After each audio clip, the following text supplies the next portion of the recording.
오늘은 이미지 데이터를 증대시켜서 CNN의 성능을 높일 수 있는 데이터 오그멘테이션에 대해 알아보도록 하겠습니다. 먼저 이미지 데이터 오그멘테이션이라는 것은 원본 이미지에 적절한 변형을 가해서 새로운 데이터를 만들어내는 방식을 말합니다. 즉, 다음에 보시는 것처럼 원본 이미지를 상하 좌우 방향으로 조금 이동하거나 약간 회전 또는 기울이거나 확대 등의 여러가지 변환을 조합해서 이미지 데이터 개수를 증가시키는 방식을 이미지 데이터 오그멘테이션이라고 말합니다. 이러한 이미지 데이터 오그멘테이션 방식은 다음과 같은 장점을 가지는데, 먼저 다양한 데이터를 입력시킴으로써 CNN 모델을 더욱 견고하게 만들어주기 때문에 실제 데이터를 가지고 테스트할 경우에 좀 더 높은 성능을 기대할 수 있습니다. 그리고 무엇보다도 CNN 모델을 학습시키기에 우리가 모은, 즉 수집된 데이터가 매우 적은 경우에 이러한 이미지 데이터 오그멘테이션을 통해서 데이터를 증대시키면 성능을 높이고 오버피팅을 줄일 수 있는 그러한 강력한 힘을 발휘할 수 있습니다. 그래서 케라스에서는 이러한 이미지 데이터의 보강을 위해서 다음과 같이 이미지 데이터 제너레이터라는 이러한 클래스를 제공하고 있는데, 이 클래스의 주요한 인수, 즉 파라미터들을 보면 회전을 나타내는 로테이션 레인지, 다음에 좌우로 이동시킬 수 있는 위드 시프트, 상하로 이동시킬 수 있는 하이트 시프트, 크기 변화는 리스케일, 기울임을 나타내는 슈어, 다음에 좌우 반전은 허리존탈 플립, 그리고 여기에 적지 않았지만 상하 반전을 시키는 버티컬 플립 등이 있으며, 우리는 이러한 다양한 파라미터들을 조합해서 우리의 원본 이미지에 효과를 줄 수 있습니다. 그래서 이러한 이미지 데이터 제너레이터를 사용할 경우에는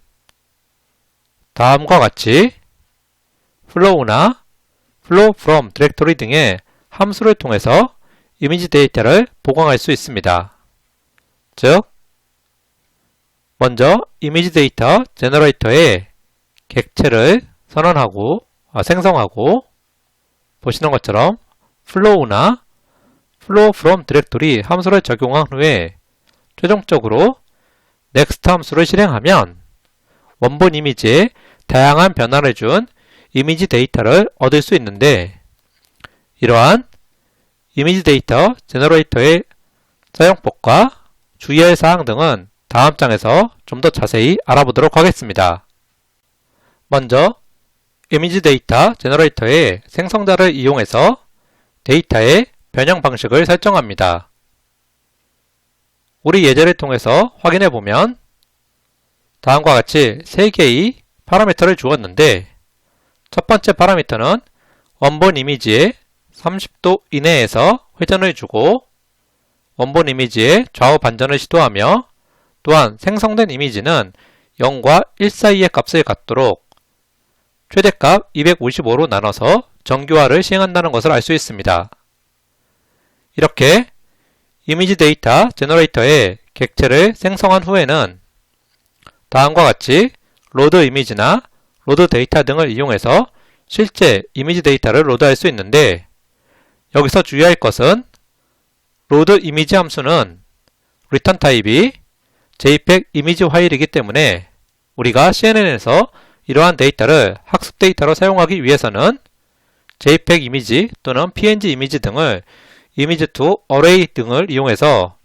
numpy 타입으로 반드시 바꾸어 줘야 한다는 것을 기억해 주시기 바랍니다. 그럼 이제 flow 또는 flow from 디렉토리 함수를 적용하는 단계인데, 먼저 flow 함수는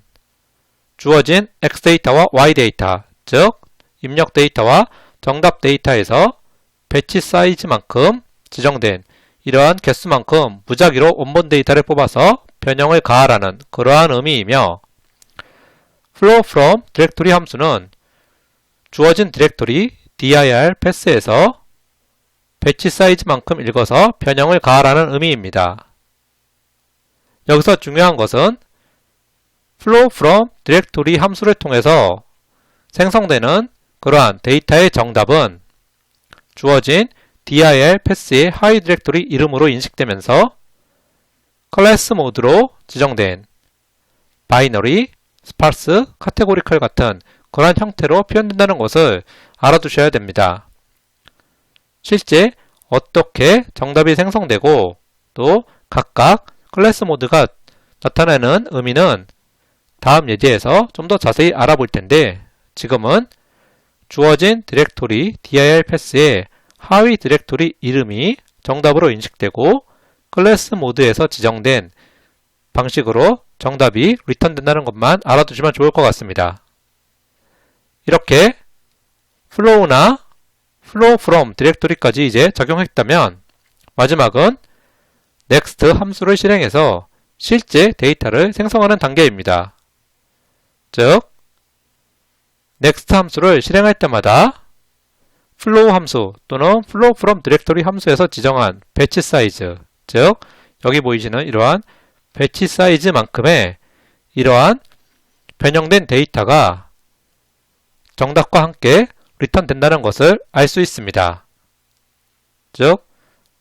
data.next라는 이러한 함수를 실행하면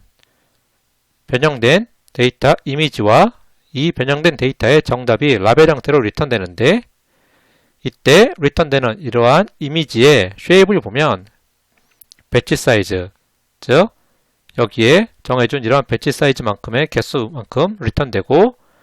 height, width, channel 이런 형태로 4차원 텐서로 리턴된다는 것을 꼭 알아두시기 바랍니다. 네, 그럼 다음 장에서는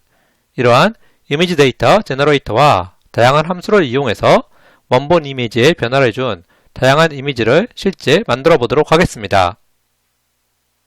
그럼 flow 함수를 먼저 보도록 하겠습니다. flow 함수를 사용하기 위해서는 먼저 다음과 같이 이미지 데이터 제너레이터의 객체를 생성해야 하는데 우리 예제를 보면 30도 이내에서 원본 데이터를 회전하고 가로 방향 약 30% 범위 내에서 이동, 이미지 기울기는 40% 범위 내에서 기울이고 좌우 반전이 가능하도록 이렇게 설정된 것을 알 수 있습니다. 이렇게 이미지 데이터 제너레이터의 객체를 만들었다면 이제 로드 이미지 등을 이용해서 실제 원본 이미지를 로드하고 정교화하는 과정이 필요한데 예제를 보면 다음과 같이 총 강아지 이미지 2개, 고양이 이미지 2개 이렇게 총 4개의 이미지를 로드 이미지 함수를 이용해서 로드하는 것을 알 수 있습니다. 그런데 앞장에서 말씀드린 것처럼 이러한 로드 이미지 함수는 return 타입이 JPEG 이미지 파일을 리턴하기 때문에 우리가 이런 이미지를 CNN 등의 딥러닝의 학습 데이터를 이용하기 위해서는 보시는 것처럼 image to array라는 이러한 함수를 이용해서 numpy 타입으로 먼저 바꿔줘야 한다는 것을 꼭 기억해 주시기 바랍니다. 이렇게 원본 이미지를 로드하고 numpy 타입으로 바꾼 후에 정교화까지 마쳤다면 이제 실제 이미지를 확인해 보는 단계인데 일반적으로 다음과 같이 실제 이미지와 그 이미지의 어떤 파일 이름까지 같이 출력하는 것이 일반적입니다. 그래서 이렇게 타이틀 부분에다가 실제 이미지의 네임을 출력해서 출력해 보면 다음과 같이 강아지 이미지 2개, 고양이 이미지 2개 이렇게 총 4개의 이미지가 로드 이미지를 통해서 로드됐다는 것을 알 수 있습니다. 그럼 이제 flow 함수를 적용하는 단계인데 다음과 같은 flow 함수를 사용하기 위해서 반드시 알아두셔야 할 것은 flow 함수의 입력으로 주어지는 원본 데이터, 즉 여기서는 이미지 array list 이러한 원본 데이터의 형상은 원본 데이터의 전체 개수와 높이, 너비, 채널의 형상을 가지는 이러한 4차원 텐서로 주어져야 한다는 것입니다. 즉 예를 들어서 100 곱하기 100 곱하기 3의 이러한 형상을 가지는 원본 데이터가 총 4개가 있다면 즉 우리 예제에서처럼 강아지 이미지 2개, 고양이 이미지 2개가 크기가 100 곱하기 100이고 컬러기 때문에 3개의 채널을 가지고 있는 그러한 원본 데이터가 4개 있다면 이러한 데이터에 대해서 플로우 함수를 사용하기 위해서는 다음에 보시는 것처럼 3차원의 텐서를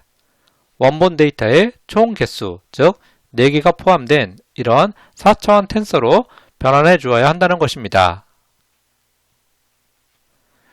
이처럼 전체 데이터 개수를 포함한 4차원 텐서로 만들기 위한 일반적인 방법은 아주 다양하지만 일반적으로는 numpy의 어레이나 차원을 알려주는 expanddim 그리고 vstack 등을 이용할 수 있으며 원본 데이터의 형상에 따라서 이러한 어떤 API를 적절하게 사용하면 쉽게 3차원 데이터를 4차원의 텐서로 변환시킬 수 있다는 것을 알아두면 좋을 것 같습니다. 네, 그럼 이제 플로우 함수를 모두 적용했기 때문에 실제 변형된 이미지 데이터를 생성하기 위해서 넥스트를 실행하고 그 이미지를 확인해 보면 다음과 같이 넥스트를 실행해서 2개의 이미지가 생성되었고 각각의 이미지를 출력해 봤더니 원본 이미지, 강아지 이미지보다 조금 기울어져 있는 이미지가 생성됐고 또 고양이 이미지는 우측으로 이동해 있다는 것을 알 수 있습니다. 즉, 2개의 이미지가 생성된 이유는 제가 플로우 함수에서 배치 사이즈 2, 즉 한 번에 입력으로 들어가는 이미지를 2개로 지정했기 때문에 여기 보이시죠? 배치 사이즈는 2라고 이렇게 지정했기 때문에 넥스트를 실행할 때마다 배치 사이즈에 지정된 이러한 2개의 만큼 이미지가 랜덤하게 생성된다는 것을 알 수 있습니다. 그럼 계속해서 플로우 함수를 이용한 몇 개의 예제를 좀 더 보면 다음에 보시는 것처럼 이렇게 넥스트를 실행할 때마다 배치 사이즈에 지정된 2, 즉 2개의 변형된 이미지가 랜덤하게 이렇게 생기는 것을 확인할 수 있습니다. 네, 그럼 플로우를 이용한 이러한 예제는 여기서 마치고 다음 장에서는 실무에서 많이 쓰이는 디렉토리에서 이미지를 읽어와서 변환해주는 flow from 디렉토리를 알아보도록 하겠습니다. 디렉토리에서 이미지를 읽어오는 flow from 디렉토리 함수 또한 이전과 마찬가지로 먼저 이미지 데이터 제너레이터 객체를 생성해야 합니다. 즉, 우리 예제를 보면 다음과 같이 이러한 4개의 효과를 주고 이미지 데이터 제너레이터를 생성하는 것을 알 수 있습니다. 이렇게 객체를 만들었다면 이제 다음과 같이 flow from 디렉토리 함수를 이용해서 이미지 데이터를 불러오는 방식을 지정한다는 것을 알 수 있습니다. 즉, 여기서 flow from 디렉토리 함수는 이미지를 불러올 때 주어진 디렉토리, 즉 우리 예에서는 디렉토리는 데이터 패스로 지정된 이러한 주어진 디렉토리의 하위에 있는 디렉토리 이름에 맞춰서 자동으로 라벨링, 즉 정답을 리턴 해주는데 예를 들어 다음과 같이 디렉토리의 데이터 패스로 테스트 dir이 지정되고 이러한 테스트 dir의 하위 디렉토리로 다음과 같이 cat, deer, dog이라는 이러한 3개의 하위 디렉토리로 이름이 매칭되어 있다면 이미지 데이터를 불러올 때 정답은 이렇게 테스트 dir의 하위 디렉토리인 cat, deer, dog 가운데 하나의 숫자로 이렇게 자동으로 매칭돼서 리턴된다는 것을 알 수 있습니다. 즉, flow from 디렉토리의 함수의 이러한 클래스 모드에 맞춰서 하위 디렉토리 이름이 리턴되어 오는데 이 클래스 모드에 바이너리라고 지정하면 정답은 0이나 1, 즉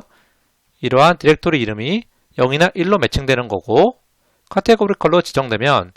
이러한 디렉토리 이름이 원핫 인코딩 방식으로 지정돼서 리턴되고 스파스면 이러한 정답이 10진수 형태로 지정되는데 우리 예에서는 3개의 디렉토리가 있기 때문에 카테고리컬이나 스파스 등으로 지정해주면 원핫 인코딩 형태나 10진수 형태로 정답이 리턴된다는 것을 알 수 있습니다. 네, 그럼 flow from 디렉토리 함수의 기본적인 사용법은 여기서 마치고 next 함수를 이용해서 실제 이미지를 생성해 보면 다음과 같이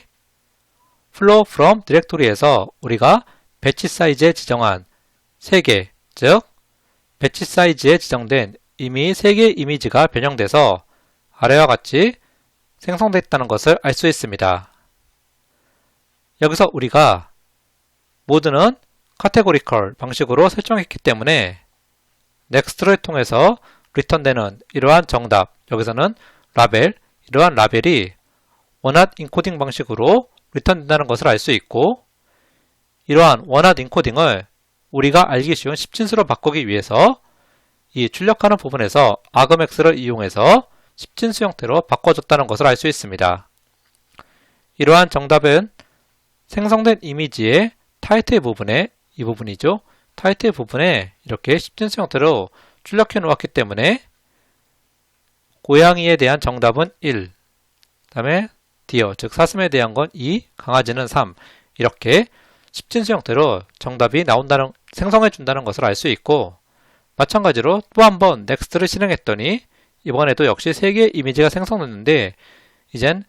앞부분과는 다른 다양한 이미지가 생성되었고, 이번에는 고양이 이미지가 2개, 그리고 사슴 이미지 하나가 랜덤하게 생성되었다는 것을 알 수 있습니다. 네, 그럼 지금까지